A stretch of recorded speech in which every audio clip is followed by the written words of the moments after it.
News, सच जरूरी है। नमस्कार दर्शकों, ये है एमएस न्यूज नेटवर्क और आप देख रहे हैं एमएस न्यूज टीवी। मैं हूं आपके साथ शुभांगी। तो आइए देखते हैं आज की कुछ खास खबरें। नहीं रहे महाराष्ट्र से कांग्रेस के इकलौते लोकसभा एमपी धानोरकर, 2 दिन पहले हुआ था पिता का निधन। कांग्रेस सांसद सुरेश धानोरकर उर्फ बालू भाऊ धानोरकर का मंगलवार की सुबह निधन हो गया। वह महाराष्ट्र से कांग्रेस के इकलौते लोकसभा सांसद थे और 2019 के चुनाव में उन्होंने चंद्रपुर सीट पर जीत हासिल की थी। किडनी स्टोन की बीमारी से पीड़ित धानोरकर का दिल्ली के एक अस्पताल में इलाज चल रहा था। बता दें कि उनके पिता नारायण धानोरकर का निधन 2 दिन पहले ही हुआ था। महाराष्ट्र कांग्रेस के मुख्य प्रवक्ता अतुल लोडे पाटिल ने ट्विटर कर जानकारी दी। धानोरकर का पार्थिव शरीर मंगलवार को दोपहर दिल्ली के वरोरा लाया जाएगा। मात्र 48 साल की उम्र में थम गया सफर। पाटिल ने एक ट्वीट में कहा कि चंद्रपुर के सांसद बालू भाऊ धानोरकर को तबीयत बिगड़ने के बाद दिल्ली के एक अस्पताल में भर्ती कराया गया था। उन्होंने कहा था कि मंगलवार की सुबह इलाज के दौरान धानोरकर का निधन हो गया। पाटिल ने कहा कि उनका पार्थिव शरीर दिल्ली के वरोरा स्थित आवास पर लाया जाएगा और 31 मई को 11 बजे वनी वरोरा बाईपास मार्ग पर स्थित मोक्षधाम में उनका दाह संस्कार किया जाएगा। उन्होंने कहा कि मात्र 48 वर्ष की आयु में उन्होंने एक कट्टर शिव सैनिक से लोकसभा सांसद तक का सफर तय किया था। कांग्रेस से विधायक है धानोरकर की पत्नी। पाटिल ने ट्वीट में कहा कि धानोरकर चंद्रपुर जिले के भद्रावती गांव के रहने वाले हैं। 2014 में बालू धानोरकर पहली बार शिवसेना के टिकट पर विधानसभा पहुंचे थे। 2019 के लोकसभा चुनाव से पहले धानोरकर ने शिवसेना छोड़कर कांग्रेस ज्वाइन कर ली थी। पार्टी ने उन्हें लोकसभा का टिकट दिया था। धानोरकर ने चंद्रपुर की लोकसभा सीट से जीत हासिल की थी।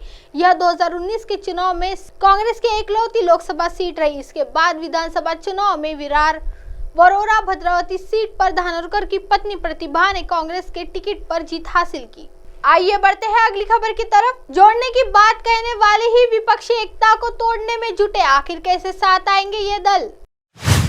बंगाल और महाराष्ट्र से लेकर यूपी तक टेंशन ही टेंशन है। पहले बात बंगाल की, क्योंकि वहां मुख्यमंत्री ममता बनर्जी के सुझाव पर ही विपक्ष बैठक पटना में करने का फैसला हुआ है। बंगाल के इकलौते कांग्रेस विधायक को टीएमसी में शामिल कर लिया गया है। टीएमसी के सांसद और ममता के भांजे अभिषेक बनर्जी ने विधायक बैरोन श्रीवास को अपना बना लिया है। हाल ही में सागरदीघी में हुए उपचुनाव में लेफ्ट के समर्थन से कांग्रेस ने ये सीट जीत ली है, जिसके बाद ये माहौल बनाया जा रहा था कि मुस्लिम वोटरों का मन बदलने लगा है। टीएमसी छोड़कर इस समाज के लोग अब लेफ्ट कांग्रेस गठबंधन की तरफ हो सकते हैं, लेकिन ममता बनर्जी ने ऐसा दाव चला कि एक ही झटके में विधानसभा के कांग्रेस फिर से 0 पर पहुंच गई।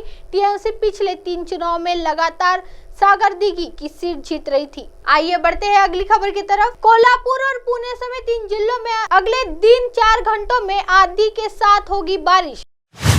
महाराष्ट्र में चिलचिलाती गर्मी से राहत मिलने की संभावना है। मौसम विभाग ने मुताबिक अगले 3 से 4 घंटों में भीतर राज्य के कई जिलों में गरज बिजली गिरने और तेज हवाओं के साथ बारिश हो सकती है। मौसम विभाग के अनुसार अगले 3 से 4 घंटे के दौरान कोल्हापुर, सातारा, पुणे, बीड, सांगली, लातूर, उस्मानाबाद, अहमदनगर, जालना में अलग अलग स्थानों पर गरज के साथ बिजली गिरने और 30 से 40 किमी प्रति घंटे की रफ्तार से चलने वाली तेज हवा के साथ हल्की बारिश होने की संभावना है।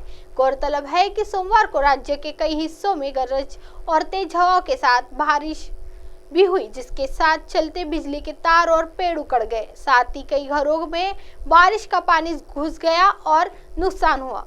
अब आप हमारे चैनल को आपके मोबाइल पर भी देख सकते हैं। मोबाइल ऐप पर देखने के लिए play store MS news T app download करें।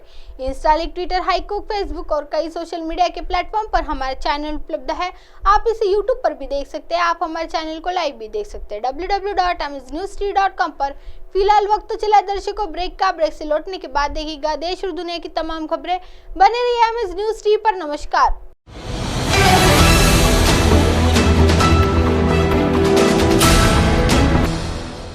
ये है एमएनएस न्यूज नेटवर्क और आप देख रहे हैं एमएनएस न्यूज।